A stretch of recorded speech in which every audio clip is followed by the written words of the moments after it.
Assalamualaikum warahmatullahi wabarakatuh. Halo semuanya, perkenalkan nama saya Filza Alvita. Asal kampus saya dari Universitas Islam Negeri Sumatera Utara Medan.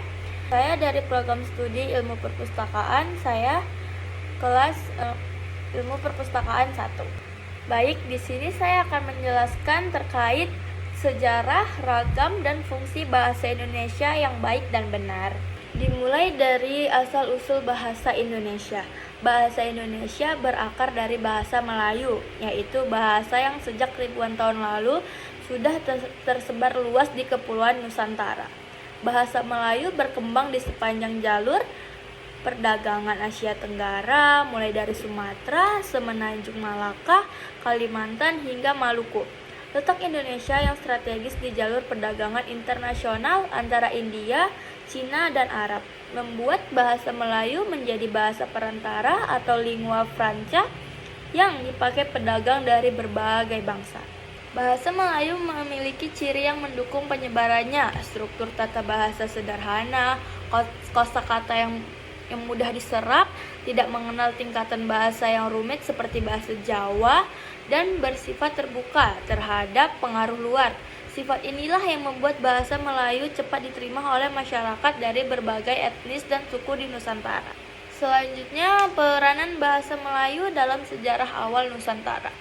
Jauh sebelum kedatangan bangsa Barat, bahasa Melayu sudah memegang peran penting, yaitu pada masa kerajaan Sriwijaya pada abad ke-7 di Sumatera. Bahasa Melayu dijadikan bahasa administrasi dan agama Buddha.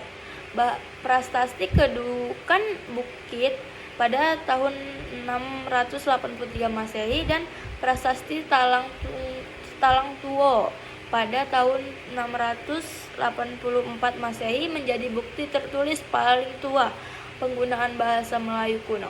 Pada era kerajaan Majapahit pada abad ke-13 sampai 15, meskipun bahasa Jawa kuno dominan di pusat kerajaan, bahasa Melayu tetap digunakan sebagai bahasa perdagangan antar pulau dan hubungan diplomatik.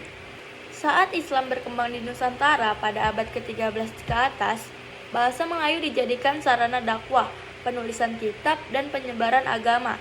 Naskah-naskah Melayu klasik seperti Hikayat Hang Tuah, Sejarah Melayu, dan berbagai kitab keagamaan menunjukkan pengaruh Arab, Persia, dan India dalam kosakata Melayu. Bahasa Melayu juga digunakan sebagai bahasa penghubung antar suku di pelabuhan besar seperti Malaka, Aceh, Banten, dan Makassar. Dengan fungsi ini, bahasa Melayu menjadi bahasa pergaulan seluruh kepulauan jauh sebelum bangsa Eropa datang. Selanjutnya, masa kolonial dan penyebaran lebih luas. Ketika Portugis pada abad ke-16 dan Belanda pada abad ke-17 datang ke Nusantara, mereka menemukan bahasa Melayu sudah dipakai secara luas. Pemerintah kolonial Belanda bahkan memanfaatkan bahasa Melayu sebagai bahasa administrasi tingkat rendah dan pendidikan dasar, karena masyarakat pribumi lebih memilih dan lebih mudah memahaminya dibanding bahasa Belanda sendiri. Pada tahun 1901, pemerintah Belanda menyusun ejaan Van Ophuijsen, ejaan Latin pertama untuk bahasa Melayu yang menjadi dasar pembakuan bahasa. Ejaan ini menandai awal proses modernisasi bahasa Melayu. Misalnya penggunaan huruf OE untuk bunyi U. Seperti contohnya kayak guru atau guru. Selanjutnya, lahirnya kesadaran sosial. Awal abad ke-20 menjadi masa kebangkitan nasional. Kebangkitan pergerakan Budi Utomo pada tahun 1908, Sarekat Islam dan Independentis menyadari perlunya bahasa persatuan untuk melawan penjajah. Meskipun banyak bahasa di daerah besar seperti Jawa, Sunda, atau Bugis, bahasa Melayu tetap dipilih karena yang pertama sudah dikenal luas di seluruh kepulauan. Yang kedua mewakili etnis tertentu sehingga bersifat netral. Dan yang ketiga strukturnya mudah dipelajari. Selanjutnya yang kelima, Sumpah Pemuda atau Tonggak Penting pada tanggal 28 Oktober tahun 1928. Peristiwa paling bersejarah adalah Kongres Pemuda II di Jakarta pada tanggal 27 sampai 28 Oktober tahun 1928. Pada pemuda dari berbagai daerah mengucapkan ikrar terkenal, yaitu yang satu, bertumpah darah yang satu, tanah air Indonesia. Dua, berbangsa yang satu, bangsa Indonesia. Tiga, menjunjung bahasa persatuan bahasa Indonesia. Inilah momen resmi ketika bahasa Melayu diangkat menjadi bahasa Indonesia. Penggunaan nama Indonesia pada bahasa ini menegaskan bahwa bahasa tersebut bukan milik satu suku saja, melainkan milik seluruh bangsa yang sedang berjuang merdeka. Selanjutnya yang keenam, setelah proklamasi kemerdekaan. Kemerdekaan Indonesia pada 17 Agustus 1945 semakin memperkuat kedudukan bahasa Indonesia. Dalam Undang-Undang Dasar tahun 1945 pasal 36 secara tegas disebut bahwa bahasa negara ialah bahasa Indonesia. Dalam pengakuan ini, bahasa Indonesia memiliki dua fungsi besar. Yang pertama, bahasa nasional, yaitu lambang identitas bangsa, alat pemersatu, dan sarana pengembangan kebudayaan.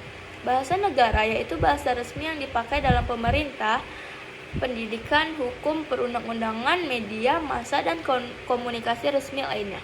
Dan yang ketujuh, perkembangan ejaan dan pembakuan bahasa. Bahasa Indonesia terus dibina melalui pembakuan ejaan agar seragam di seluruh Indonesia. Yang pertama ada ejaan Van Ophuijsen pada tahun 1901, yaitu ejaan awal masih banyak dipengaruhi oleh Belanda. Yang kedua ejaan Republik atau ejaan Suwandi pada tahun 1947 mengganti OE menjadi U. Contoh seperti yang di awal tadi kayak goeroe menjadi guru, lebih sesuai lidah Indonesia. Yang ketiga ada ejaan yang disempurnakan atau EYD pada tahun 1972. Pembaruan besar yang memperjelaskan kaidah penulisan kata, tanda baca, dan kapitalisasi. Nah, yang keempat ada Pedoman Umum Ejaan Bahasa Indonesia atau PUEBI pada tahun 2015. Penyempurnaan terbaru yang menyesuaikan perkembangan bahasa modern. Selain ejaan, kosakata baru terus diterapkan, baik dari bahasa daerah maupun bahasa asing seperti Arab, Sanskerta, Portugis, Belanda, Inggris, agar bahasa Indonesia mampu menampung istilah teknologi, sains, dan budaya global. Selanjutnya, bahasa Indonesia yang baik dan benar. Dalam perkembangannya muncul konsep bahasa Indonesia yang baik dan benar. Benar berarti sesuai dengan kaidah resmi seperti tata bahasa, ejaan, dan aturan PUEBI, misalnya pemakaian huruf kapital, tanda baca, atau pembentukan kata. Bahasa Indonesia yang baik yaitu baik berarti pemakaian bahasa disesuaikan dengan konteks dan situasi, misalnya bahasa resmi dalam pidato kenegaraan, bahasa ilmiah dalam karya tulis, atau bahasa santai seperti percakapan sehari-hari. Keduanya penting agar komunikasi efektif sekaligus menjaga keindahan martabat bahasa. Selanjutnya ada peran bahasa Indonesia di era modern. Kini bahasa Indonesia tidak hanya menjadi bahasa nasional, tetapi juga menjadi simbol identitas dan kedaulatan bangsa.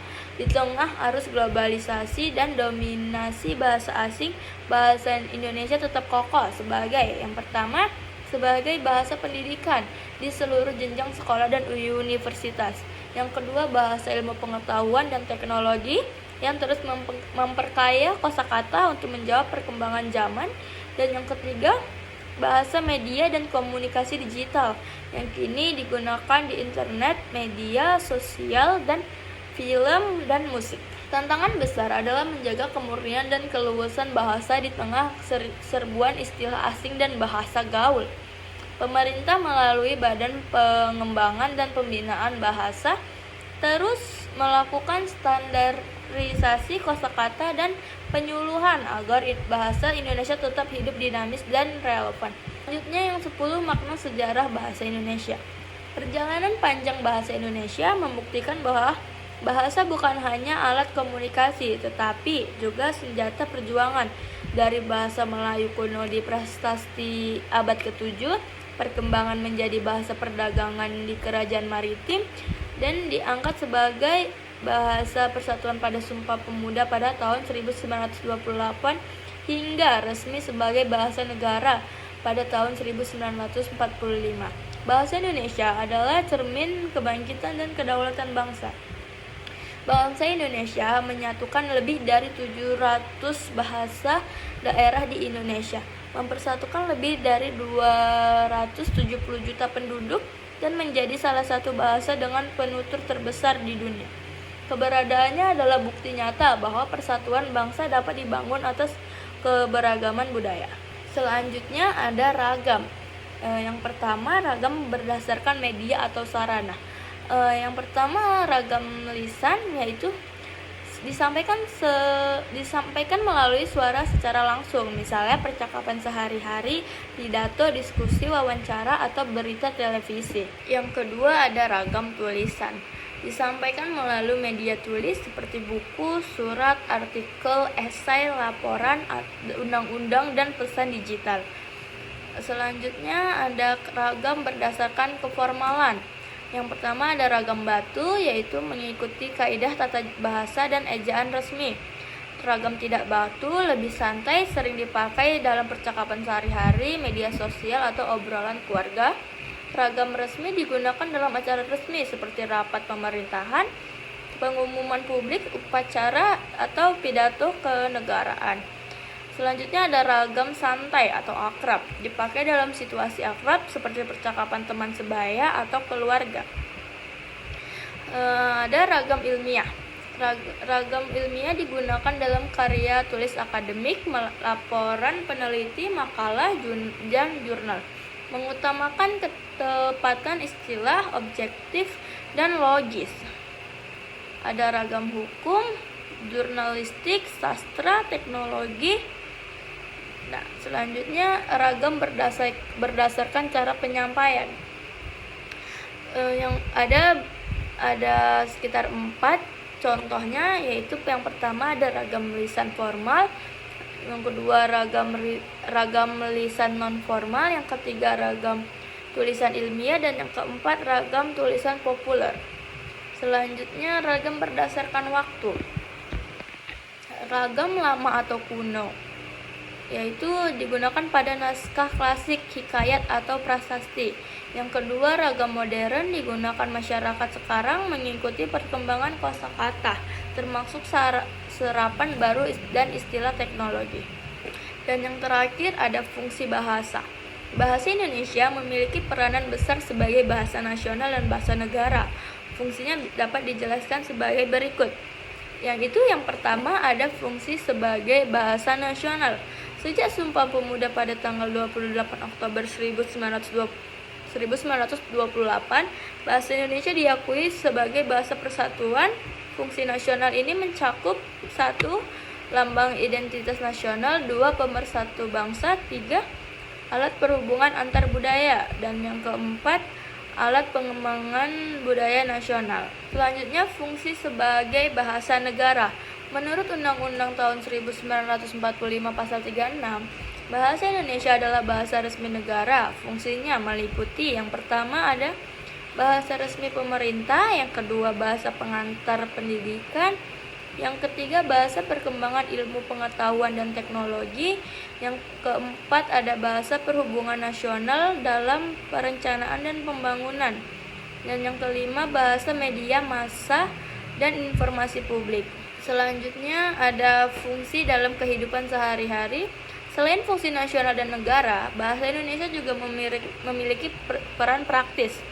Yang pertama menjadi alat komunikasi sosial, seperti memudahkan interaksi masyarakat di pasar, kantor, sekolah, hingga media sosial. Yang kedua ada alat ekspresi diri, yaitu digunakan untuk mengungkapkan pikiran, perasaan, ide, dan pendapat. Yang ketiga ada integrasi, memperkuat rasa kebangsaan melalui lagu, sastra, film, dan pidato. Sekian penjelasan dari saya. Jika ada yang salah dan kurang, saya mohon maaf. Kepada Allah saya mohon ampun. Saya akhiri dengan wassalamualaikum warahmatullahi wabarakatuh.